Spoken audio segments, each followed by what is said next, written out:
यहाँ पे आए 6 बरस तक उन्होंने कड़ी तपश्चर्या की, एक दान के ऊपर रहे, उपास तापास व्रत वैकल्य सब किया। भोग तो उन्होंने उधर लिया ही था, विलास में तो रहे थे क्योंकि राजपुत्र थे। उनके लिए 3-3 महल बनाए थे, बारिश के लिए अलग महल, ठंडी के लिए अलग महल, धूप के लिए अलग महल। सभी सुख उनके सामने हाथ जोड़कर खड़े थे और राजमहल का, राजगादी का और सभी सुखों का उन्होंने त्याग किया। यहाँ आके व्रत वैकल्य किया, तपश्चर्या की, फिर भी जो सही ज्ञान है वो उनको नहीं मिला। वो जिधर रहते थे ये गुम्फा है जहाँ पे हम लोगों ने वंदन किया। उनका शरीर क्रूश हुआ था, देखा है आपने, पढ़ा भी है, सुना भी है आपने कि इधर पेट को हाथ लगाते थे तो पीठ लगती थी, पीठ को हाथ लगाते थे तो पेट लगता था। ऐसा क्रूश उनका शरीर बन गया था। और ये मूर्ति वहाँ यहाँ आने के बाद आपको देखने को मिली है। ऐसी जगह पे वो अकेले रहते थे, अभी सभी सुविधा हुई है। हम 95-98 में जब आए, 95 में पहली दफे आए तो ये रोड नहीं था, ये रोड नहीं था, खाली स्टेप ऊपर काबर ऐसी स्टेप थी, यहाँ ऊंची ऐसी इतनी इतनी दिक्कत वाली। फिर भी लोग आते थे। और वो टाइम पे ये अभी आप गया से जो रोड से आए बस यहाँ तक आई। 95 में मैं पहली दफे आया तो यहाँ बस नहीं आती थी, बस नहीं आती थी। नदी के उस किनारे पे बस खड़ी रहती थी और उधर से हम लोगों को चल के आना पड़ता था, नदी पार करके। हम इतना पानी से आए, कमर इतना पानी से आए, वहाँ गाइड लेना पड़ता था और वहाँ से गाइड के सहारे, गाइड यानी वो पानी को दिखाने के लिए, चलने के लिए पानी में, तो उसके पीछे पीछे हम लोग चलते थे और फिर यहाँ से वंदना वगैरह करके वापस जाना। तो मतलब आज बहुत सुविधा हो गई है। 95 में ये नहीं था सुविधा, तो भगवान बुद्ध के टाइम पे कितना घना जंगल होगा, कितना घना जंगल होगा, ये खाली सोचेंगे तो भी हमारा दिमाग काम नहीं करता है कि ऐसे जंगलों में तथागत भगवान बुद्ध अकेले रहते थे। हिंस्र प्राणी हुआ करते थे, हिंस्र प्राणी हुआ करते थे, फिर भी वो निडरता से विश्व का कल्याण के लिए, सही मार्ग ढूंढने के लिए, सत्य ज्ञान ढूंढने के लिए यहाँ 6 बरस तक इस उरुविला प्रदेश में वो तपश्चर्या करते रहे, व्रत वैकल्य सब किया उन्होंने, लेकिन सही मार्ग नहीं मिला है। इसके लिए भगवान बुद्ध कहते हैं हमारे बौद्ध अनुयायी को कि ये व्रत वैकल्य और भोग विलास का मार्ग छोड़ दो।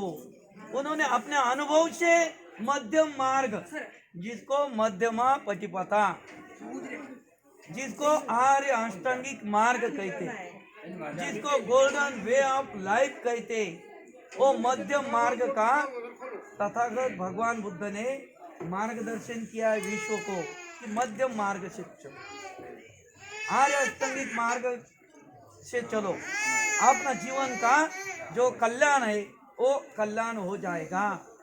तो इस हिसाब से तथागत भगवान बुद्ध ने बहुत सारी तपश्चर्या की, नहीं मिला सही ज्ञान, फिर आगे जाकर उधर यहाँ से नीचे बैठे थे तो कई गाने बजाने वाले लोग जा रहे थे, गाने बजाने वाले लोग जा रहे थे, तो वो एक दूसरे से बातचीत कर रहे थे कि जो गाने बजाने का वो जो तंबूरा है वो बराबर से लगा, ज्यादा भी मत लगा और कम भी मत लगा। अगर वो तंबूरा बराबर से अपनी इसमें लगाते हैं तो ही उससे जो धुन है ना, वो धुन, वो संगीत आपने कानों को तृप्त करती है, कानों को अच्छा लगती है। अगर वो ज्यादा बेसुर होता है तो भी अच्छा नहीं लगता है, कम सुर रहता है तो भी अच्छा नहीं लगता है। तो भगवान बुद्ध ने ये बात सुनी, अरे तो बोले मैं तो भोग विलास में लिप्त रहा, बाद में ये तपश्चर्या में लिप्त रहा, व्रत वैकल्य करने में लिप्त रहा, तपश्चर्या करने में लिप्त रहा। इससे कुछ होने वाला नहीं है। ये जो मध्यम मार्ग है, ये जो लोग कह रहे हैं कि इसका सही है, मुझे खाना खाना पड़ेगा।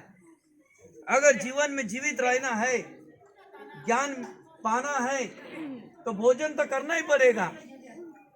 ये भोजन करना पड़ेगा, ये सोच के भगवान बुद्ध ने यहाँ से उर्वेला प्रदेश यहाँ से छोड़ दिया और वो उधर सेनानी जो गांव है आगे, हम लोग उधर देखने के लिए जाने।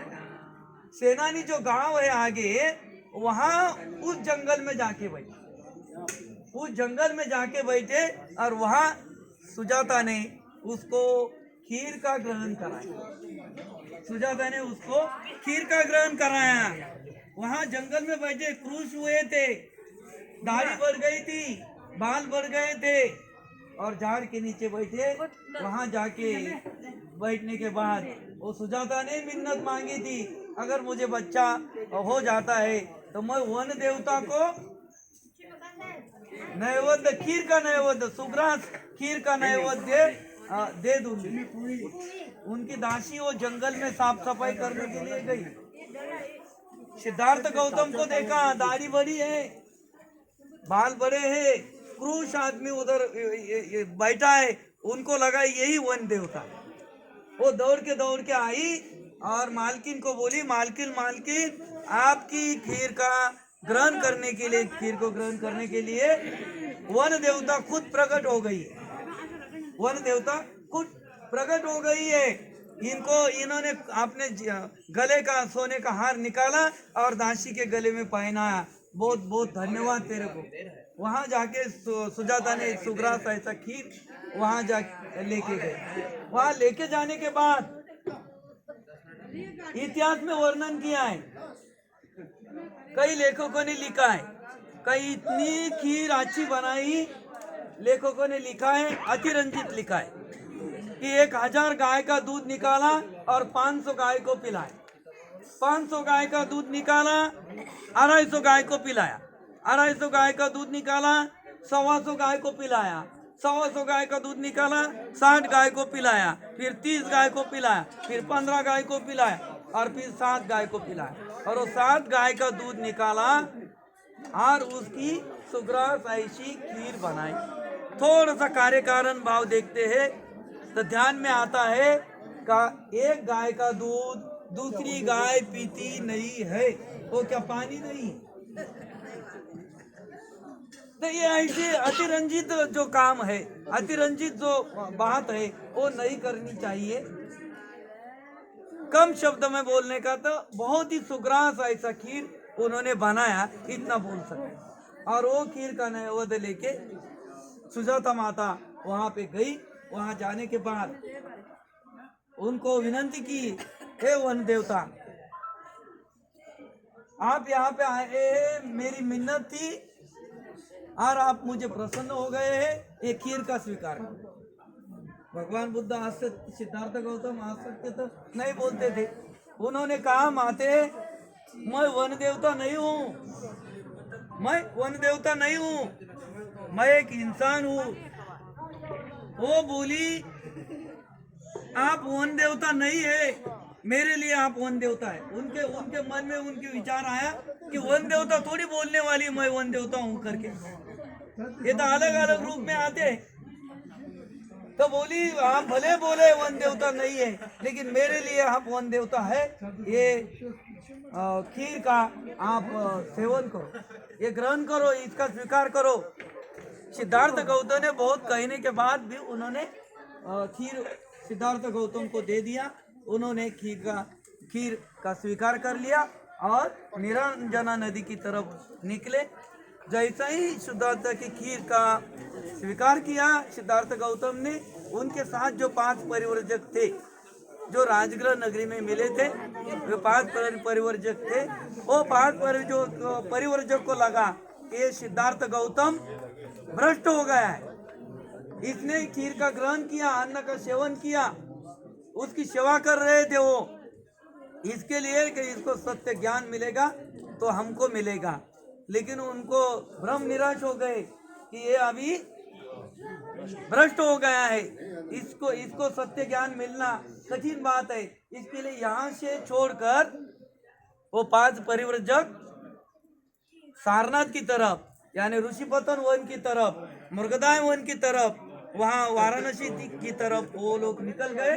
सिद्धार्थ गौतम अकेले हो गए और वो आगे जाके वो सम्यक संबुद्ध हो गए। तो ऐसी जगह पे आज हम लोग आए हैं जहाँ सिद्धार्थ गौतम ने बहुत सारी तपस्या की है।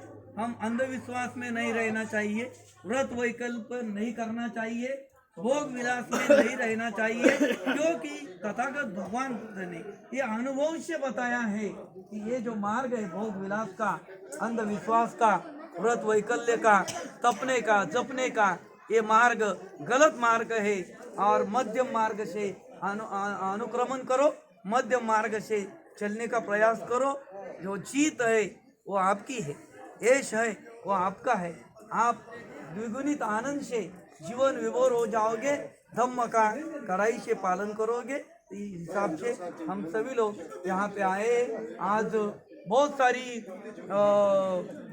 एनर्जी के साथ सब लोग उठे, सुबह में सब लोग एनर्जी के साथ उठे। हम साधनाताई को साधुकार देंगे, सभी लोग उनके लिए साधुकार दो।